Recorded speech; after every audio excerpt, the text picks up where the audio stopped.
Hoje eu quero falar com você que tem hipertensão arterial, a famosa pressão alta, e fica com aquela dúvida, afinal, o que causou a hipertensão? O que causa pressão alta, afinal de contas? E por que não tem cura? Por que o médico diz que eu tenho que tomar remédio a vida inteira e essa doença é incurável? Será que é incurável mesmo? Será que não tem algum tipo de tratamento que poderia você deixar de ser hipertenso? Então, eu convido você a ficar nesse vídeo até o final, que eu vou explicar tudo isso hoje para você. Olá pessoal, eu sou o Dr. Roberto Galvão, do canal Nefrologista, maior canal de saúde renal do YouTube Brasil, tirando dúvidas sobre saúde renal, hipertensão arterial, nefrites, diálise, transplante, cálculos renais, todos os assuntos da nefro você encontra aqui no nosso canal. Se você gosta desse tipo de conteúdo e quer que mais pessoas sejam informadas sobre a importância dessas doenças, faça sua inscrição, ative o sininho das notificações e já deixa um like aí pra gente ir direto no assunto. Respondendo à pergunta inicial deste vídeo, hipertensão arterial, a famosa pressão alta, o médico fala para você que é uma doença incurável, porque realmente a chamada hipertensão primária, que é aquela mais comum na população, que acomete ali a sua vizinha, aquele seu tio idoso, todo mundo que tem a famosa pressão alta, que faz até o uso do medicamento de uso contínuo, ou seja, o uso contínuo porque nunca mais vai parar de tomar aquele remédio. Então as pessoas ficam com essa dúvida, poxa, por que não tem cura esse tipo de problema? Em primeiro lugar, eu preciso diferenciar o que é hipertensão primária e hipertensão secundária, e aí vocês vão começar a entender quando que a gente pode ter algum tipo de tratamento mais efetivo. Em relação à hipertensão primária, ou seja, ela é uma hipertensão que ela é somente uma doença hipertensiva, a gente diz que não tem nenhuma causa, porque na realidade ela tem vários fatores de risco que acabam somados ali, quando eles se juntam, esses fatores acabam levando ao quadro de hipertensão.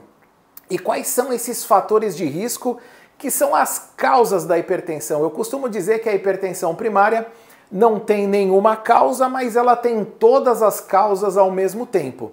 Nós temos os chamados fatores não modificáveis, que são aqueles que você já nasce com eles. Então, por exemplo, raça, né? Paciente da raça negra, ele tem uma maior predisposição a ter hipertensão arterial do que de outras raças, e isso a gente pode explicar num vídeo futuro. Os homens tendem a ser mais hipertensos do que as mulheres. Existem também fatores genéticos familiares. Os membros de uma família de pessoas que têm hipertensão arterial têm uma maior predisposição a serem hipertensos. Então são esses chamados fatores não modificáveis. Nós ainda temos a idade, ou seja, à medida que a gente envelhece, as nossas artérias vão ficando mais resistentes e, portanto, nós vamos ficando mais hipertensos com o passar da idade. Esse é um fator modificável, só que ele não depende da nossa vontade. Quem dera que a gente pudesse rejuvenescer, né? Agora, falando dos fatores modificáveis, que são aqueles que você pode mudar, né? Mudando a sua mentalidade, seja com a ajuda profissional de um psicólogo, de um preparador físico. Os fatores modificáveis são aqueles que dependem apenas de você, como praticar mais atividade física para abandonar o sedentarismo. Então, o sedentarismo é uma das causas da hipertensão.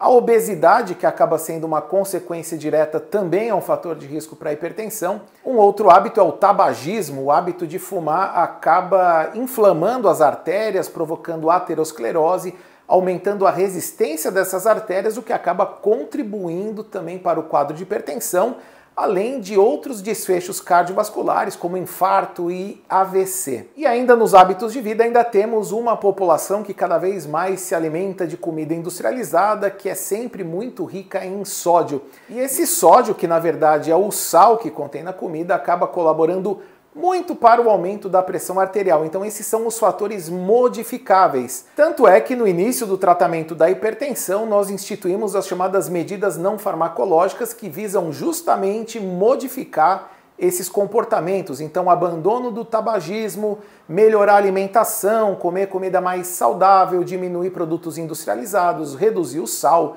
fazer atividade física, etc. Isso são as primeiras medidas no tratamento da hipertensão.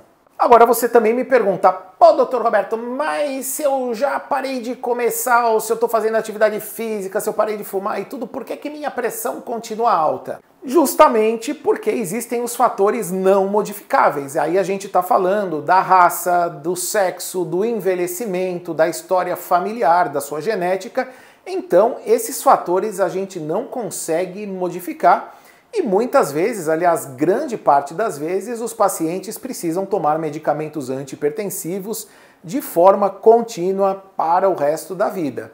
E sempre lembrando que o objetivo do tratamento, muita gente acha, ainda existe essa crença que toma o remédio por um tempo, a pressão controla e para de tomar. Pessoal, não façam isso. O objetivo do antihipertensivo, famoso remédio da pressão, é manter a sua pressão controlada, continuamente controlada. Você só deve parar ou diminuir a sua medicação por orientação médica, sendo que o objetivo principal desse tratamento é reduzir o risco cardiovascular. O hipertenso que não faz o tratamento adequado, ele está aumentando e muito o risco de ter um infarto, uma insuficiência cardíaca ou ainda um AVC. Agora vamos falar da parte interessante desse vídeo, que é a hipertensão secundária. É isso mesmo, hipertensão secundária significa que ela é decorrente de um problema primário. Você tem uma doença primária X, que é outra, e essa doença acaba causando hipertensão. Então a hipertensão, ela é secundária a um problema que é o primeiro problema que surgiu. E quais são esses problemas que podem causar hipertensão arterial? Que doenças são essas que levam ao aumento de pressão? Eu vou fazer um vídeo específico sobre as 12 causas de hipertensão secundária, mas nesse vídeo eu vou focar muito mais no conceito do que é a hipertensão secundária e porque é importante você saber que essa doença existe. A hipertensão secundária representa menos de 5% dos casos de hipertensão que a gente vê por aí e é uma das razões para o cardiologista, que é o médico que tradicionalmente é mais famoso por tratar a hipertensão, é uma das razões que pode levar um cardiologista até encaminhar um caso para um nefro, porque o nefrologista é o médico que tem mais experiência na investigação dessas causas secundárias, porque muitas vezes está ligado a algum problema renal. Então isso já é uma tradição de muito tempo, que nos hospitais escola acaba a nefrologia sendo a responsável pelas aulas, pela investigação, até pelas internações de pacientes para investigar uma hipertensão secundária. Agora, quando que você desconfia que um paciente tem uma hipertensão secundária? Os principais aspectos são a hipertensão resistente. E o que é uma hipertensão resistente? É aquele paciente que toma 3 medicamentos para hipertensão nas suas doses máximas, sendo que um deles é um diurético. E eu estou falando daquele paciente certinho que toma o remédio conforme manda o figurino, não aquele paciente que esquece de tomar de vez em quando. Além da hipertensão resistente, nós ainda temos a hipertensão estágio 3, que é o grau máximo da hipertensão, que seria aquele valor acima de 18/11. Outra situação muito interessante é aquele paciente que vem muito bem controlado e de repente a pressão não consegue mais ser controlada. Ela sobe muito e o médico fica sem entender por que ela subiu tanto.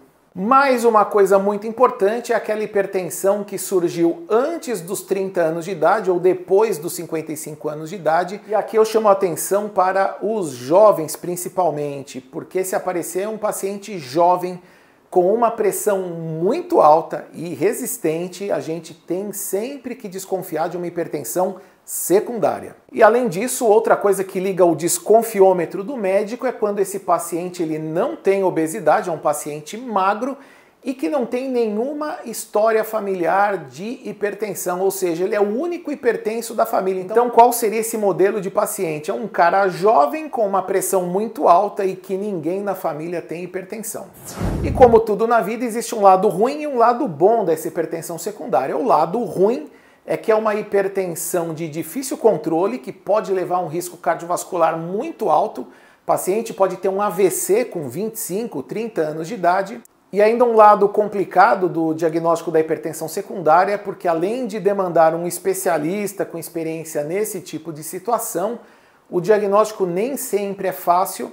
A gente acaba precisando de exames, recursos diagnósticos sofisticados que nem sempre o paciente consegue facilmente, principalmente na rede pública. E aí eu estou falando de exames como Doppler de artérias renais, angiorressonância renal, arteriografia, tomografias computadorizadas ou ressonâncias de cortes finos para se avaliar as adrenais e ainda algumas dosagens hormonais meio complicadas que nem sempre estão disponíveis, como atividade plasmática de renina, aldosterona sérica e dosagem de catecolaminas séricas, ou seja, adrenalina, noradrenalina, dopamina, que quando estão aumentados podem representar uma doença que causa essa hipertensão secundária.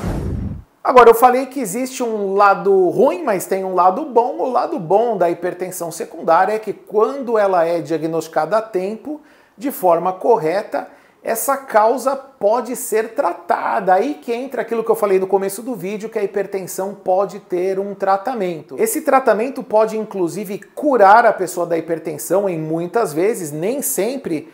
Também dá para ter uma cura da hipertensão, mas o paciente pode ter uma melhora muito importante dos níveis pressóricos. Então, aquele paciente que tomava 4 medicamentos para manter a pressão controlada e não controlava, ele passa a precisar apenas de 1 ou 2 medicamentos em doses não tão elevadas. E isso representa uma grande evolução para o paciente, porque ele vai ter mais qualidade de vida, vai ter que tomar menos medicamento e o risco cardiovascular diminui bastante. Eu falei também que a gente vai fazer um vídeo sobre as 12 causas de hipertensão secundária, mas para esse vídeo também não ficar no ar quais são essas causas, eu vou falar sobre 3 delas que, quando tratadas, podem ocorrer esse fenômeno de curar a hipertensão ou melhorar bastante. A primeira situação é a hipertensão renovascular, que é uma hipertensão causada por uma obstrução da artéria renal. A principal causa disso é a aterosclerose, ou seja, aquela placa de gordura que entupiu a artéria, e aí, havendo uma redução do fluxo do sangue no rim, ocorre uma ativação de um hormônio chamado angiotensina, que vai levar ao quadro de hipertensão. E essa obstrução pode ser corrigida com um cateterismo, por exemplo, e desentupindo essa artéria, a pressão pode melhorar muito.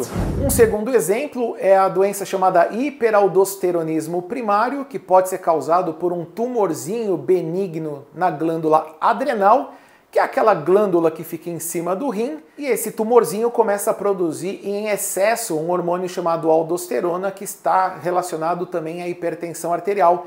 E aí esse paciente começa a reter muito sódio, muita água, e uma das características dessa doença é o potássio muito baixo. Então, pacientes hipertensos com potássio baixo, o médico sempre deve desconfiar dessa doença. E sim, lembrando que o tratamento, uma remoção cirúrgica desse tumorzinho, pode normalizar a pressão arterial ou baixar bastante os níveis da pressão.